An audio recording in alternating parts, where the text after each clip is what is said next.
Welcome back, everyone. Before we dive in, make sure you drop your thoughts and the lessons you took from this story in the comments. And don't forget to like and subscribe. Let's get into it. My name is Xavier, and I am 38 years old, a project manager at an engineering firm, and a homeowner in Charlotte, North Carolina. I came home on a Thursday evening to the smell of garlic and basil and the warm clink of wine glasses. Clarissa, my girlfriend of 4 years who had lived in my house for the last 2.5, had set the table with cloth napkins and candles the way she did when she wanted the night to feel special. She made pasta, opened a bottle of Cabernet Sauvignon, and had jazz playing low through the speakers. I took off my coat, set down my briefcase by the side table, and thought for a brief and foolish second that she had received a promotion, or that she had decided to share some good news about a new project finally landing in her lap after months of talking about opportunities that never quite materialized. I washed my hands, joined her at the table, lifted my fork, and then stopped when I saw her hand resting casually on the tablecloth, a diamond catching the candlelight that had never crossed my threshold before that moment. Clarissa said, smiling as if she were reading a line rehearsed in front of a mirror, "I have something to tell you." I set my fork down gently. She lifted her hand a little higher, letting the diamond turn slowly. "I am engaged to Jordan. We have been seeing each other for months, and he proposed yesterday." I stared at her, then at the ring, then back at her. I asked, "You are engaged to someone else while living in my house?" She nodded, almost delighted. "Yes. Is it not exciting? I wanted you to be the first to know." I could not help myself. I laughed from shock, a stunned sound. I said, "Clarissa, are you having a break with reality?" She recoiled lightly, eyes wide but not quite alarmed, like she had expected some resistance, but not actual refusal to accept her script. "No," she said. "I am in love. Jordan is extraordinary. He is everything I have wanted." I asked, "And you are telling me this for what reason?" Clarissa looked puzzled in a way that seemed genuine, which made the moment stranger. "Because we live together," she said as if addressing a child. "Obviously, things will change now, but I thought we could work out a transition plan. Perhaps I could stay another month or two while Jordan and I find a place." I stood, crossed to the cabinet, poured a small glass of single malt, took a measured sip, then turned back to her. I said, "Congratulations to you both." Her face eased. "Really? Thank you. I was worried you would be upset." I set the glass down and said, "Clarissa, pack your things." She blinked, the smile collapsing. "What?" I said, "Pack your things. You have 2 hours." Clarissa pushed away her chair, shocked. "You cannot be serious." "I live here." I said, "No, you lived here. That is past tense. You just announced you are engaged to another man. We are finished. You are leaving tonight." She rose, voice rising. "That is illegal. I am a tenant. You have to give me 30 days' notice." I said, "You are not a tenant. You are a guest. You have never paid rent or signed anything. You are not on any bills. You are my ex-girlfriend whom I am asking to leave my property." She said, shaking, "This is emotional abuse. You are throwing me out with nowhere to go." I said, "Call Jordan. I am sure your fiancé has a place for you." She took out her phone, held it up, and tapped record. "This is harassment. I am documenting this." I took out my phone, too, and called 911. "Yes," I told the dispatcher. "I need assistance removing someone from my property. My ex-girlfriend just announced she's engaged to another man and refuses to leave." "Yes, I own the house." "No, she is not on any lease or deed." "Thank you." Clarissa's jaw dropped, her voice a whisper that came out as a rasp. "You called the police?" I said, "You have 1 hour and 55 minutes. The officers arrived within 20 minutes. 2 officers, one older and calm in that well-practiced way, one younger and more expressive, both professional.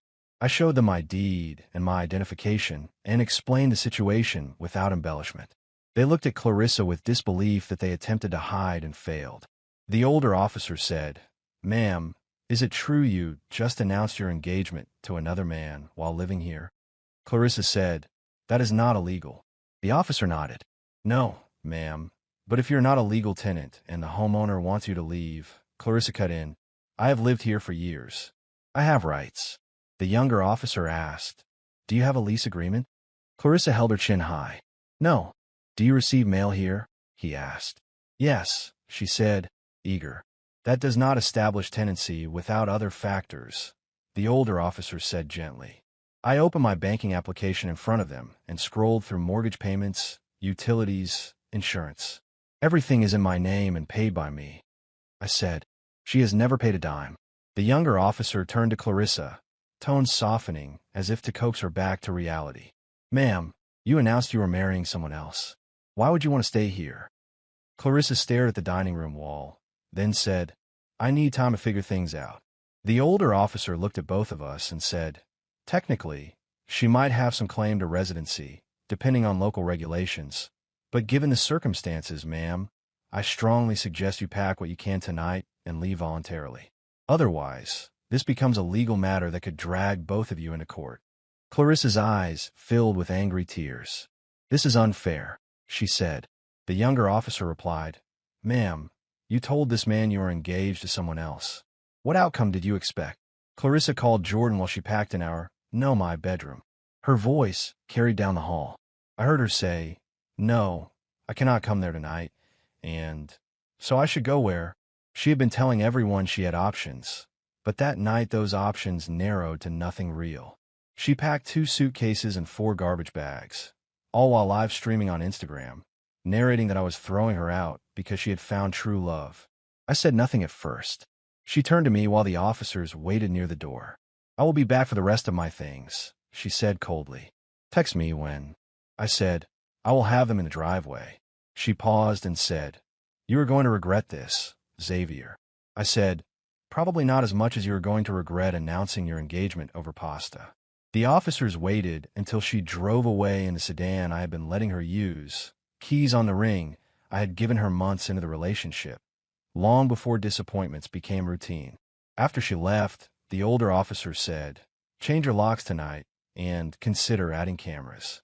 I said, I already have a locksmith on the way. He nodded. Smart. Good luck to you. I thanked them, closed the door, and felt the first real breath of quiet in my house in months. The next morning, my phone lit with 67 text messages and over 30 missed calls, and a dozen notifications from Instagram, most from people I did not know who followed Clarissa. Jordan had sent a message that began, Brother, that was cold. She needed more time to move out properly. Not cool. I replied, Brother, you proposed to my girlfriend while she lived in my house. Not cool. At 7 in the morning, my phone rang, and the name on the screen was Evelyn, her mother. I answered, and Evelyn said, Xavier, what is this I am hearing about you throwing Clarissa out? I said, Good morning, Evelyn. Did she mention the engagement? There was a long pause, a cord that tightened, and then snapped. The what? She asked. She is engaged to Jordan, I said. They have been together for months. Evelyn was quiet for nearly 10 seconds. Then she said, she told us you two were basically roommates. I asked, is that what she told Jordan as well? Evelyn inhaled and exhaled into the phone and said, I need to call you back. She never did. Around noon, Jordan showed up at my door.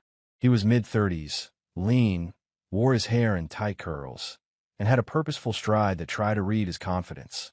We need to talk, he said. I said, no, we do not. He said, you traumatized Clarissa.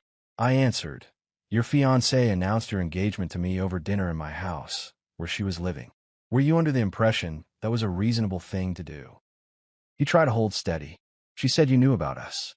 I laughed. She told you I knew she was cheating. He lifted his chin. It was not cheating. You two were basically broken up. I said, this is the first I have heard of it. He said, she needs to get her furniture. And her furniture. I gestured at the living room, then to the bedroom down the hall. The bedroom set, the living room sofa, the dining set, bought by me. I have the receipts. She owned some clothes, cosmetics, and a 3-year-old laptop. She decorated the place with my money. Jordan's face darkened. She is staying with her sister now, he said.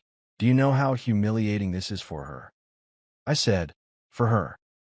He threw his hands in the air. You could have given her time. I said, time to do what? Plan your wedding for my guest room. He pointed at the door. We were getting her stuff. All of it. I said, try it. Please make my day. He glared and left. An hour later, I installed 3 more cameras, one on the front porch, one over the driveway, one covering the sliding door in the back that had always made me slightly uneasy. On the third day, Clarissa chose a nuclear route.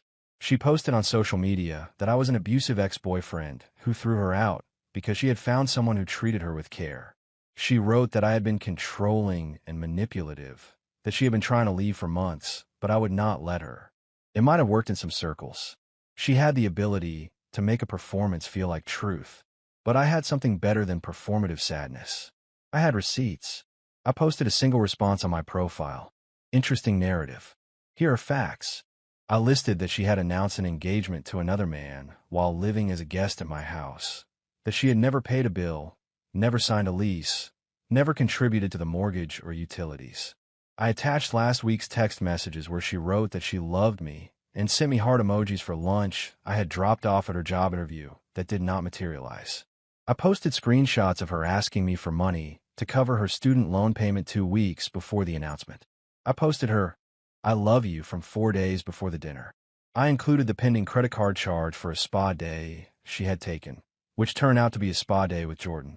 Comments started a shift in the glare of documented evidence. Friends of hers posted, then paused. Someone wrote, "Wait, were you engaged while living there? That is not what you told me." Another wrote, "You told us you two were separated." And then came the voicemail from her sister, Selena. "Xavier, I am sorry. I did not know she was still living with you. She has been bringing Jordan around for months, telling us you were done. Our mother is upset. Can you please put Clarissa's things outside so I can pick them up?" I answer by text, "Already packed. Come by when you wish. I will place them in the driveway. The cameras are active." She replied, "Thank you." There was still the matter of the car. The car Clarissa drove was mine, fully paid off and in my name. I had lent it to her because she had been between jobs and needed transportation while she searched. She had told Jordan it was hers. On the fourth day, I reported it stolen after documenting the prior arrangement and the revocation of permission in a text message that she had ignored. Later that afternoon, she called from the police station. They had pulled her over because her tags had come up as belonging to a vehicle reported stolen. She could not prove ownership. Her voice trembled with anger. "Xavier, what is wrong with you?" I said, "How is engaged life?" She snapped, "You reported the car stolen?" I said, "You do not live here anymore, and you took my car without permission. That is theft." She said, "You let me drive it when I was your girlfriend." I said, "You are Jordan's fiancé now. He can pick you up." She said, "He is at work." I said, "There are ride-share apps." She hissed, "You are cruel." I said, "I am practical." I drove to the station to pick up my car. The officer who handed me the keys said, "Consider changing any remaining access she has to your home. Sometimes people make rash choices when pride is bruised." I told him the locks had been changed and the new codes added to the security system. He nodded and wished me well. Later that night, Clarissa texted that the ride-share had cost her $73. I did not respond. On the sixth day, everything escalated at 9 o'clock in the evening. Jordan and 3 of his friends showed up on my front porch. They began pounding on the door. I called 911 and put the call on speaker so the dispatcher could hear. Jordan shouted, "Open up. We are getting Clarissa's things."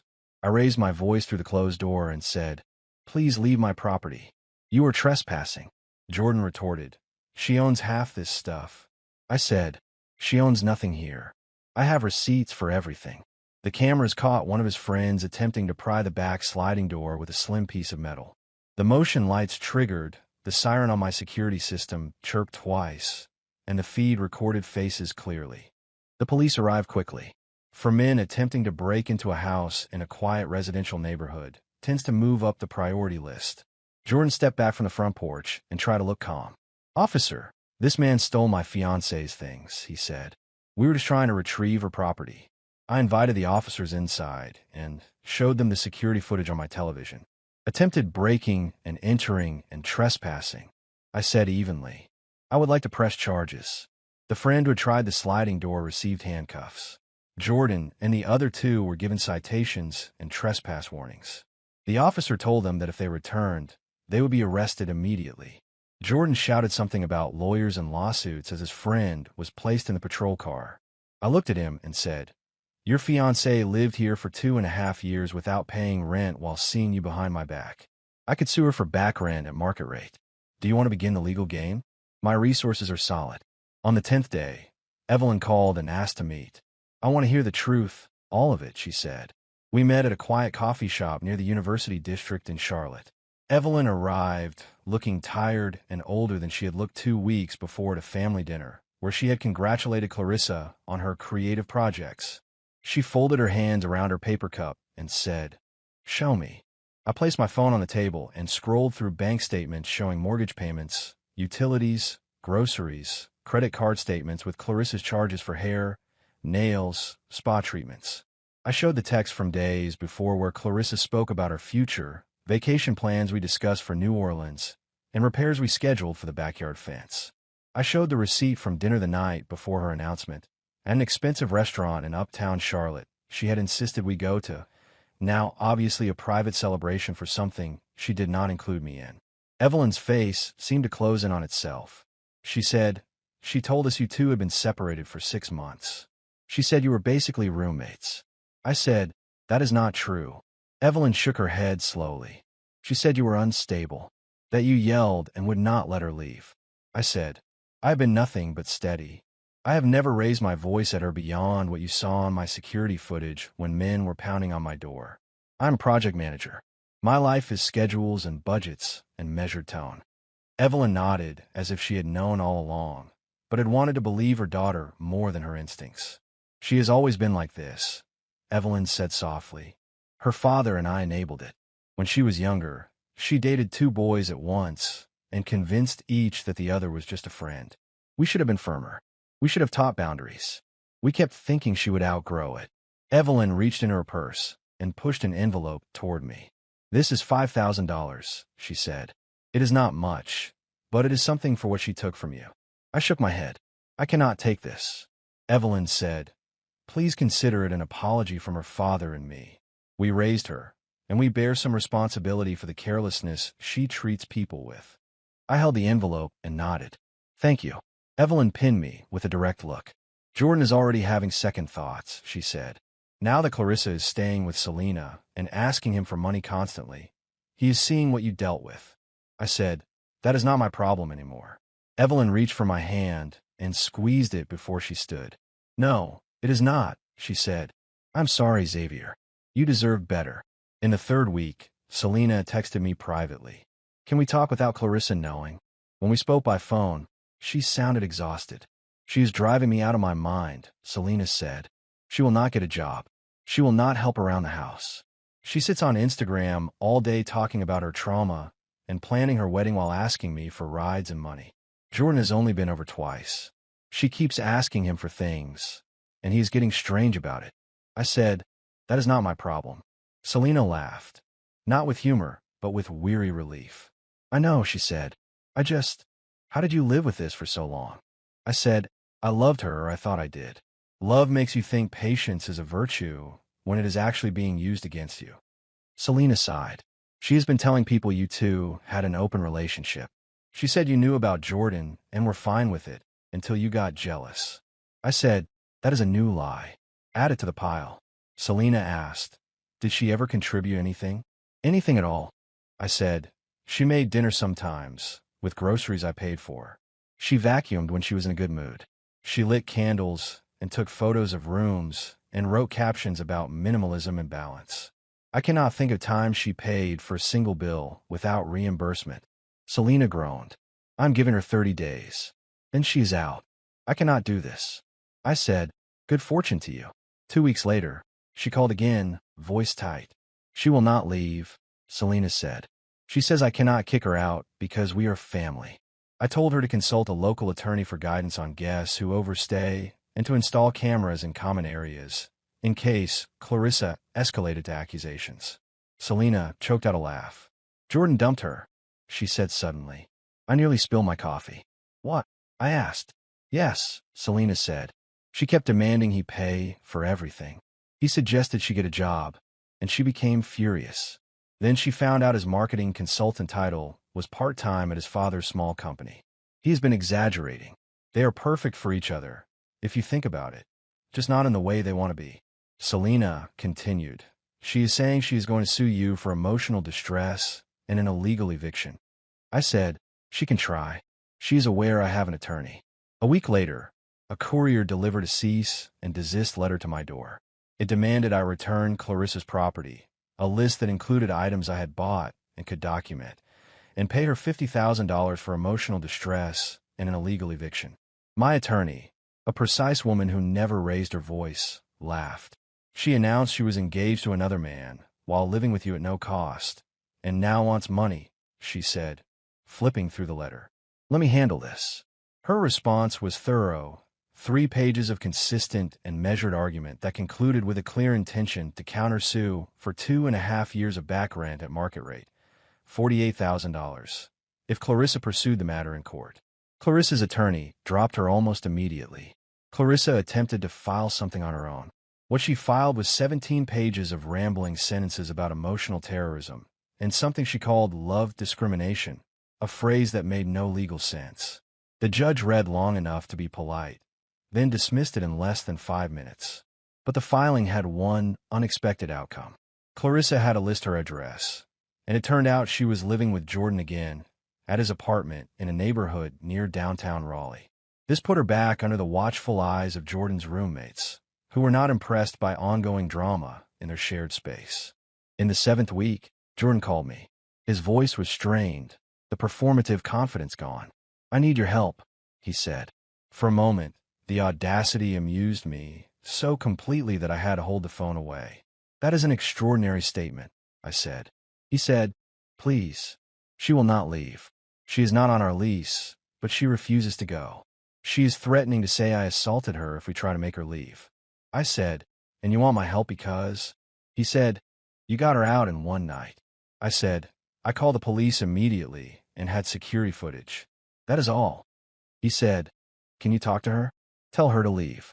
I said, Jordan, you proposed to a woman who lived with another man. You made this bed.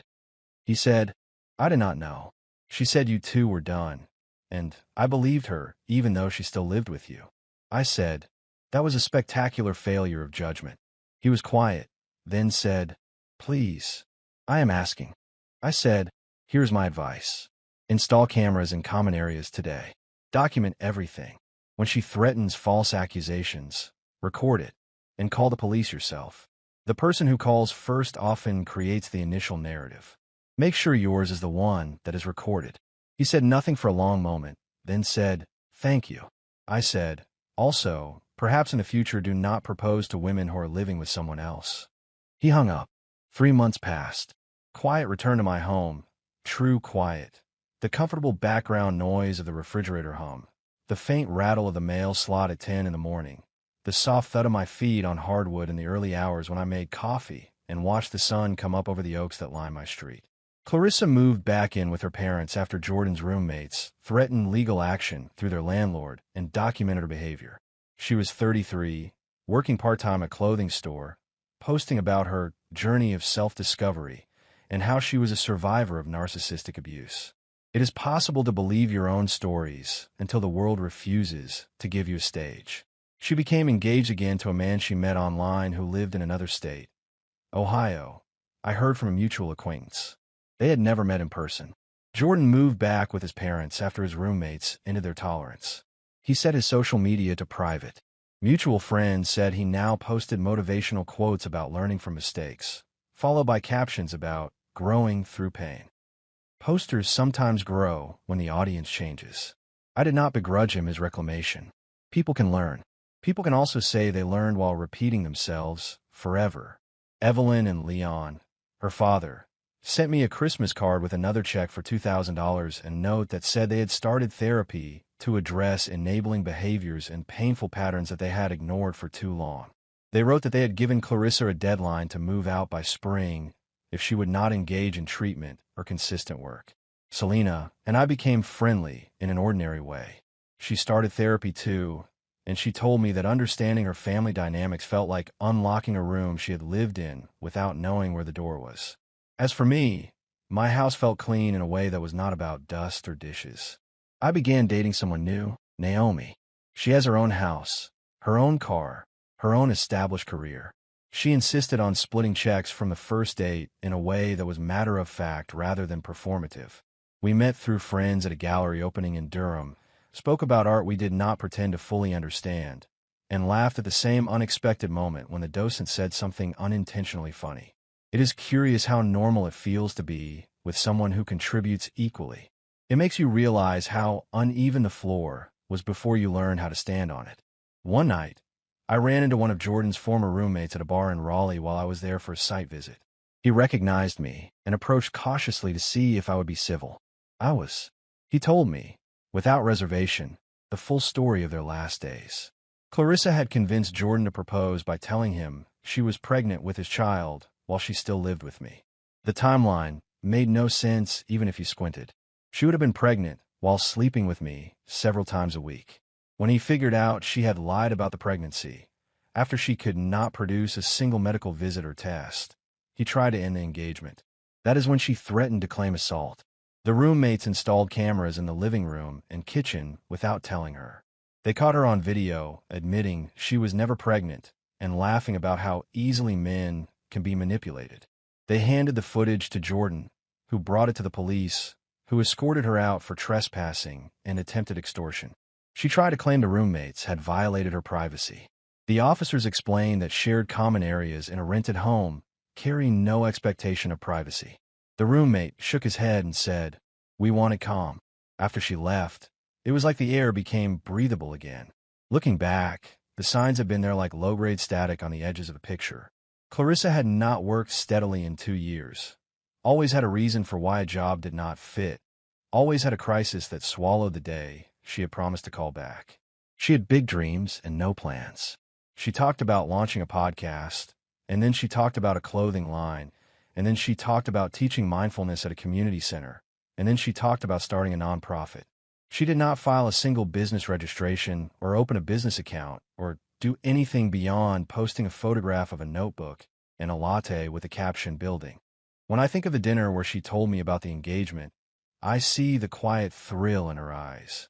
She genuinely believed she could have her cake and eat it too, that I would be grateful to be included in the new arrangement, that I would keep paying the bills while she layered one life over another and called it transition. On the day after she left, I walked through my house with a legal pad and wrote down the names of every room as if they were acquaintances I had neglected. The foyer that would no longer be a staging area for packages addressed to someone who did not contribute. The kitchen that would be a kitchen rather than a photo set for someone else's narrative of balance. The bedroom that would hold the quiet hum of my own sleep. I changed every lock. I replaced the garage keypad and updated the alarm codes. I changed my passwords and unpaired her phone from the Wi-Fi network. I called my bank and asked them to issue a new credit card. I scrolled through past charges one by one and marveled at how many of them were for things you can convince yourself are small, but that add up to a life. Face masks, pedicures, candles, self-care appointments that became weekly. Evelyn called one afternoon and asked me how I was sleeping. I said, "Better." She said, "I am glad." Then she said, "I am ashamed at how long I believed her version of events because believing her was easier than doing the hard thing." I said, "I imagine it is difficult to pull the rug out from under your own child after years of patterns." Evelyn said, "It is harder to repair the floor if you never pull the rug." She laughed softly at herself. "I know that now." Naomi asked one night on my porch over tea, "Do you miss her?" I took a breath. "I miss the idea of who I thought she was," I said. "I miss the pattern more than the person." The pattern was comforting even when it was corrosive. Naomi said, "People sometimes mistake routine for love." I nodded. "I did," I said. I told Naomi about the way Clarissa used declarative language to make an unlikely scenario sound inevitable. Naomi said, "It sounds like she believed in her own narrative with everything she had." I said, "She did, until it collided with boundaries." Naomi considered this and said, "Boundaries are how we teach people to love us." One Sunday, I drove to the park and sat on a bench by the lake and watched a father teach his daughter to ride a bicycle without training wheels. She fell twice, cried the second time, then tried again and rode 20 feet in a straight line before realizing she was doing it. She shrieked with joy and nearly fell again because joy can be destabilizing, too. I thought about how love can be a set of practices rather than an emotion. Buying groceries, keeping your word, paying a bill you said you would pay, making dinner and cleaning up afterward, saying thank you without prompting. It is strange that such basic acts can feel like revelations when you have been living without them. Clarissa sent me one email in those months. It was a long paragraph that managed to be both an apology and an accusation. She wrote that she was sorry for the way things happened, that she had not intended to hurt me, that she had been confused, and that I had been distant in the months leading up to her decision. I read it carefully and then wrote back one sentence. I hope you find clarity and stability. She replied, you did not answer whether you accept my apology. I did not reply. Some conversations widen your life. Some are loops that bring you nowhere. On a Saturday in spring, I saw Selena at a farmer's market in Durham while I was visiting Naomi for the weekend. We talked briefly. She said, she is back with our parents and working part-time. They gave her a deadline to move out. She says she is getting engaged again. I raised an eyebrow. Selena shrugged. He lives in Columbus, she said. They have never met. She says they will figure it out. My mother says she is out of energy for figuring. I said, I hope your mother holds the line. Selena said, she is trying. We exchanged a look of shared history that we had not chosen, but had learned from. Later that day, Naomi asked me to tell her the whole story again, from the beginning. I told her about the pasta and the candles and the ring. I told her about the officers, about Jordan's visit, about the spa receipt, and the screenshot of the credit card charge that felt like a punch once I saw who had been sitting across from Clarissa that day. I told her about Evelyn's envelope, Jordan's phone call, the roommate's confession about the fake pregnancy. Naomi listened without interrupting. When I finished, she said, it is astonishing how ordinary some kinds of chaos become until you step outside it. I said, it felt ordinary until it did not. One evening, my neighbor Mr. Holloway waved from his porch and said, I have not seen your lady around. I said, we separated some months ago. He nodded and said, your lawn looks better. I laughed. He said, Pea shows up in the grass sometimes. He raised his glass of iced tea as if to toast the lawn. It is possible to feel seen by someone who notices your yard and understands your life without asking for details. The few shared friends Clarissa and I had drifted away, quietly like a tide going out. A couple of them sent texts that said they were sorry for believing lies or for not checking in sooner. I sent back messages that said, it is all right. You are not responsible for what you were told. I unfollowed accounts that had belonged to her friends, not in anger, but in the knowledge that a clean feed could be a clean mind. I deleted photographs that brought no warmth. I kept two, one from a hike in Asheville, where she was so small against a waterfall that she was almost anonymous, and one where we looked at each other at a cookout in my backyard the first summer she moved in. I kept them because they felt like documents of a time when I still believed we were building something, when my care had not yet been translated into entitlement by someone else's story. When people ask me now what happened, I say, she proposed a future to someone else while I hosted her in my present.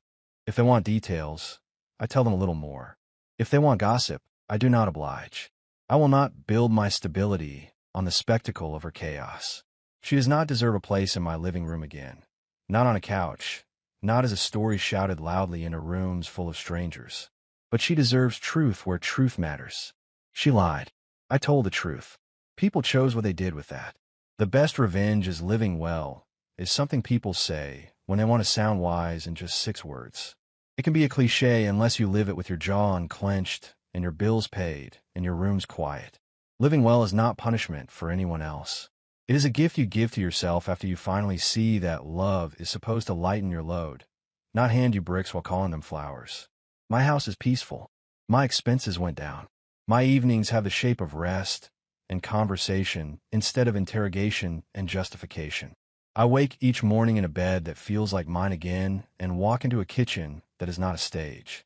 I lock my door at night and know that inside is precisely what I have chosen to keep. Sometimes, when the sun slants through the living room near dusk, I stand where the light catches the floor and I remember the sounds of that first night, the fork on the plate, the wine glasses, the soft laugh that had a secret tucked inside. I remember the old me who thought generosity was the same as love. I remember the newer me who learned that generosity without boundaries is not kindness. It is consent to your own erasure. I think of Jordan in his parents' house and hope he learns what a boundary feels like under his feet. I think of Evelyn in therapy with Leon, try to unspool years of patterns. I think of Selena, who loves her sister and also learned to step back when love began to cost her more than she could afford. And I think of Clarissa, somewhere in her parents' house or on a couch in a man's apartment she has not met in person yet, holding a phone inches from her face, choosing which photograph of herself to post with a caption about growth that no one can challenge, because captions are not conversations. I hope she finds the helpful kind of growth one day, the kind that looks like telling the truth and working a job on a Tuesday and paying a bill on a Wednesday and saying thank you on a Thursday. I suspect she might not. That is no longer my concern. There are 1,000 versions of this story in 1,000 cities: Houston, Detroit, Baltimore, Oakland, Philadelphia, Chicago, Raleigh, Charlotte. In those versions, names change, addresses change, candles flicker over different tables. In those versions, someone calls 911, someone installs cameras, someone files papers with a court and writes down an address that makes things real. In those versions, someone leaves with garbage bags and declares themselves a survivor of something they started, and someone else learns that being the one who calls the police first is not about winning. It is about telling the truth to someone who will write it down. If there is anything I would say to the version of myself who watched Clarissa's ring catch the candlelight, it is this: listen to what people tell you with their actions the first time. When someone asks to stay 1 or 2 more months after they tell you they plan to marry someone else, believe that you are being asked to subsidize a fantasy. When someone threatens accusations because you will not subsidize that fantasy, believe that you are safer with a record of facts than with a handshake and a hope. When someone tries to make you feel like decency is cruelty, remember that your home is a place you are allowed to protect. Naomi and I sometimes talk about the moment we realized we liked each other. She says it was when I asked whether she wanted to split an appetizer, and then actually reached for my wallet at the end of the meal without making a speech about equality. I say it was when she looked at my bookshelf and asked about the book I had placed face out, a book of photographs of American porches from the Carolinas to the Pacific Northwest. She said, "You like places where people sit and talk." I said, "I do." She said, "Me too." She is 36, owns a small architectural firm, and calls me when she says she will, and shows up when she says she will. It is astonishing how new that can feel. I do not check Clarissa's social media. I do not ask mutual acquaintances for updates. If information arrives, it does so by accident and leaves without depositing residue. Sometimes I am told she is engaged again. Sometimes I am told she has broken another engagement because the new man would not move as quickly as she wanted. Sometimes I am told she is rediscovering herself. There's a kind of rediscovery that is really an old story in a new font. I wish her the other kind. On a day that felt like summer had slipped into the air early, I visited my parents in Richmond, Virginia. My father grilled, my mother asked me questions about Naomi, and my younger cousin asked if he could borrow my drill because he had bought his first shelf that would not collapse under the weight of books. We laughed and put the shelf up that afternoon. It took an hour longer than it should have, because shared work takes the time it takes when stories accompany it. When I left, my mother hugged me longer than usual and said, "You look lighter." I said, "I am." Later that week, I found the envelope from Evelyn in my desk. I opened it and saw the crisp bills still tucked in the folded note. I had never deposited that money. I wrote a letter back to Evelyn and Leon. I told them I appreciated their gesture and their acknowledgement, that it mattered to me that they had not shrugged and said, "That is just Clarissa." I enclosed a check for the same amount and asked them to donate it to a local nonprofit that helps young adults learn financial skills and job readiness. Evelyn responded with a photograph of a receipt from a center in Charlotte that runs job training, followed by a short note that said, "We are learning too." There are moments when the house is so quiet that I can hear the clock in the hallway tick, and the sound is like a metronome for a life that is finally back in rhythm. I walk past the dining table where Clarissa announced her engagement, and I do not flinch. It is a table now, not a stage. It holds my laptop sometimes and laundry I fold carefully, because folded laundry is a small thing that becomes a sacred thing when your life was once defined by disorder. Sometimes I take out the letter my attorney wrote to Clarissa's attorney. It is so calm. It is such a deliberate argument. It reads like someone describing a building that already exists rather than trying to convince someone to imagine it. It helps me remember that when you build with facts, your structures stand. When you build with narratives that shift, your structures lean and eventually fall. I do not have a moral for you. I do not have 3 steps to prevent a heartbreak like mine, or 5 tips for recognizing entitlement before it hands you a bill with your name on it. I have only a man in a house in Charlotte who was told to be generous for years and finally learned to be generous to himself. I have a front door that opens and closes for people who knock with respect. I have a memory of a woman who believed she could live in one life while promising another.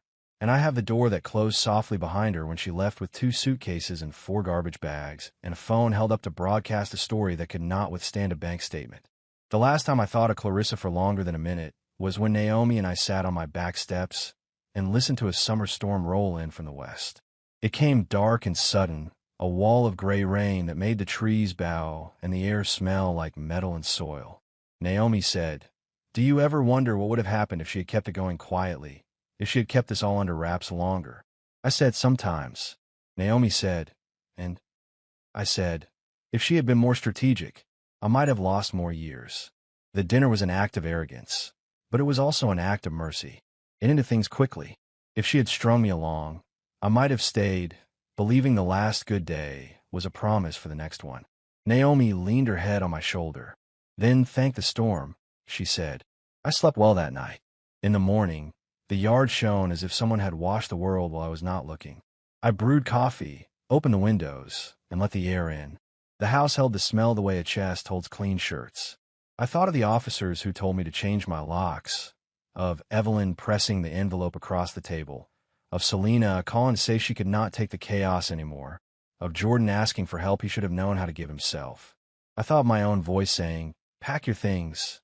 You have 2 hours," and I felt no guilt. I felt only the steady place inside myself where the words had come from. The place I had not known was there until I needed it. If I have to summarize it for myself someday, when memory begins to blur the edges, I will say, once at a dining table in Charlotte, a woman wore a diamond ring that did not belong to our life. She announced a future that did not include me and asked me to hold the door open while she walked into it. I closed the door instead. Then I changed the locks. Then I learned what peace sounds like in a house that belongs to me. If you enjoyed this story, please like, comment, and share this video with your friends. Subscribe and turn on the notification bell so you never miss a powerful story drop.